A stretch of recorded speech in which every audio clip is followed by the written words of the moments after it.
Now let's take a look at neurons and neuroglial cells. Neurons, of course, are the excitable cells of our body, and neuroglial cells are their helpers. Neurons basically come in three types. There are the multipolar neurons, which tend to be motor. We also have interneurons. Actually, the majority of our neurons are interneurons, which do not have true axons. They are considered multipolar as well. Pseudounipolar neurons are sensory, and they are found, at least their cell bodies are found, in the dorsal root ganglion. And then bipolar neurons are associated with special senses, like the bipolar cell layer of the retina. Let's take a look here at this neuron. This actually has a multipolar neuron from the spinal cord. And you can see this is a kind of an eyeball-shaped nucleus. The little dot in the middle that looks like an iris, or a pupil actually, is going to be the nucleolus.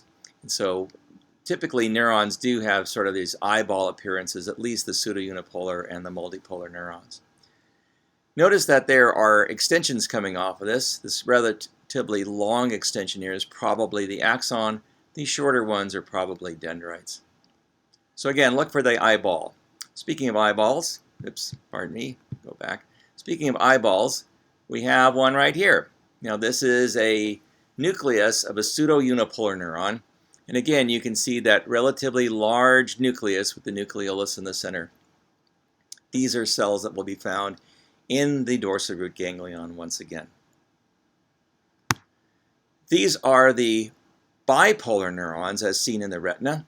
This is the ganglion cell layer here and the photoreceptor layer here.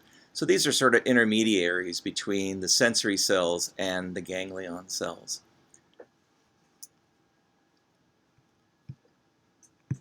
Now let's take a look at some neuroglial cells. Neuroglial cells in the central nervous system include oligodendrocytes, ependymal cells, astrocytes, and microglial cells.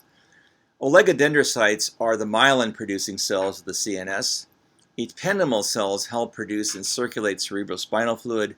Astrocytes help create the blood-brain barrier, as well as help maintain a good environment for the neurons of the brain and spinal cord. And then the microglial cells are responsible for the immune system of the central nervous system. In the peripheral nervous system, we have Schwann cells, also called neurolemmocytes, which also produce myelin, and satellite cells, which act a little bit like astrocytes in terms of maintaining the environment for cells within ganglion. All right, let's begin with an oligodendrocyte. This little guy right here looks like he's in a bubble. Little dark dot here with some extensions coming off of it.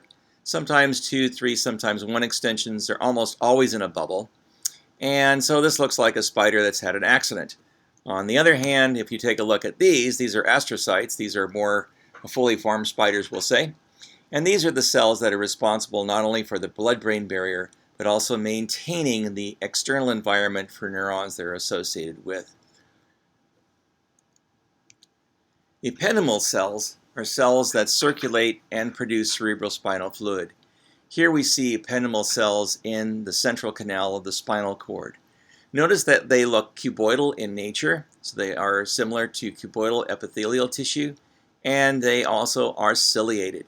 So take a look at these cells for sort of surrounding this lumen here, and you'll see these are quite interesting, and the ependymal cells are also associated with the pia mater. Microglial cells are cells, once again, that are the immune system of the nervous system. And so these will attack viruses and bacteria, as well as clean up any carnage that might be existing in the central nervous system. We find these, of course, associated also with astrocytes and oligodendrocytes in the brain. These particular ones are in the spinal cord.